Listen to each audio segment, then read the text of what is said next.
Hello guys, welcome to my channel mister Naveen talkies. Second cinema చూసారా? చూడకపోతే చూడండి, థియేటర్లో మాత్రమే చూడండి. మామూలుగా ఫోన్లో ఇళ్ళలో పైరసీలు చూడడం వల్ల నో యూజ్. అది థియేటర్లో చూస్తేనే సినిమాని మధ్యకాలంలో మనకి నచ్చడం కష్టమైంది సినిమాలు. అలాంటిది థియేటర్ చూడకుండా బయట ఎక్స్పీరియన్స్ చేయాలంటే మాత్రం ఆ ఎక్స్పీరియన్స్ ఖచ్చితంగా నచ్చదు.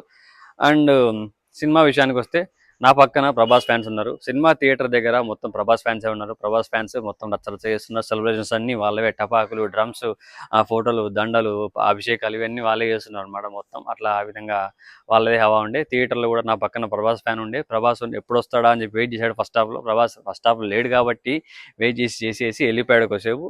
తర్వాత మళ్ళీ బ్రేక్ తర్వాత వచ్చి ప్రభాస్ సీన్స్ ఉన్నంతసేపు ఉండి తర్వాత వెళ్ళిపోయాడు అనమాట. చాలా మంది నిజంగా ఎలివేషన్ సీన్స్, మన సినిమాలో ఒక సీన్ ఉంటుంది యుద్ధం జరిగేటప్పుడు, వాయులింగం కోసం యుద్ధం జరిగేటప్పుడు ఉంటుంది అనమాట. ఆ యుద్ధం జరిగేటప్పుడు శూలం పట్టుకొని ఒక సీన్ ఉంటుంది. ఆ సీన్ చూసినప్పుడు ఫస్ట్ గబక్క అందరూ ప్రభాస్ అనుకుని స్నాప్స్ చేసుకున్నారు. ఓ అని థియేటర్ అంతా గోల గోల చేస్తారు. బట్ అక్కడ ప్రభాస్ కాదు. కాకపోవడంతో అందరూ ఓ అని డబ్బక్కని ఒక్కసారి డీలా పడిపోయారు అనమాట. సో ప్రభాస్ కోసం అయితే బాగా వెయిటింగ్ అయితే జరిగింది థియేటర్లో, అది మాత్రం పక్కా చెప్తా. 20 minutes రోల్ ఉంది. 20 minutes నిజంగా థియేటర్లో ఎవరు సీట్లలో కూర్చోలేదు. 20 minutes మొత్తం రచ్చరచ్చ చేశారు. త్రూ అవుట్ ద మూవీ సైలెంట్గా కూర్చున్నా కూడా ప్రభాస్ ఉన్న సీన్స్ మాత్రం సినిమా రచ్చరచ్చే. నిజంగా ఈ ఓపెనింగ్స్ అయితే మాత్రం పక్కా ప్రభాస్ గురించి జరిగినాయి.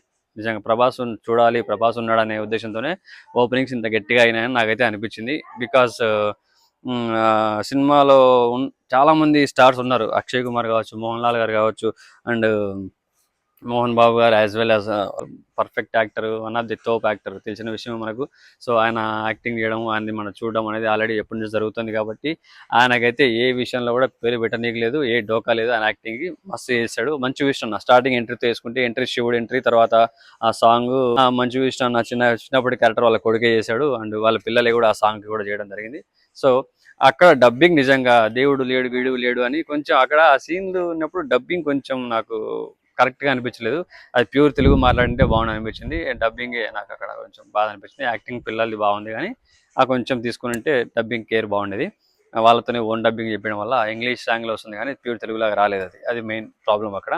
అండ్ ఇంకా సినిమాలోకి వెళ్ళిపోయిన తర్వాత శివుడికి పెద్ద ఎలివేషన్ సీన్స్ ఏం లేవు. అండ్ మన తిన్నడు ఎంట్రీ వచ్చేటప్పటికి మంచి ఎలివేషన్ సీన్స్ పెట్టుకుని మంచి బీజిఎం పెట్టుకుని ఎంట్రీ ఇచ్చాడు మన మంచి విష్ణు. ఆ తర్వాత సినిమా వెళ్తూ ఉంటుంది కానీ ఫస్ట్ హాఫ్ అంతా కొంచెం లోలో అనిపిస్తుంది అనమాట. పెద్దగా సీన్స్ ఉన్నాయి కానీ కొన్ని రొమాంటిక్ సీన్స్ ఉన్నాయి, కొన్ని ఫైట్ సీన్స్ ఉన్నాయి. సో వాళ్ళ మధ్యలో ఒక సన్నివేశాలు కానీ వాళ్ళ మధ్యలో జరిగే సిచ్యువేషన్స్ కానీ అవన్నీ చూపించడం జరిగింది. కొంచెం అది మన ఇండియాలో చేసింటే బాగుండేమో అనిపించింది. ఆ లాంగ్వేజ్ మీన్స్ ఆ లొకేషన్స్ అన్నీ కూడా ఏదో పాష్ కల్చర్ లాగా అనిపిస్తున్నాయి కానీ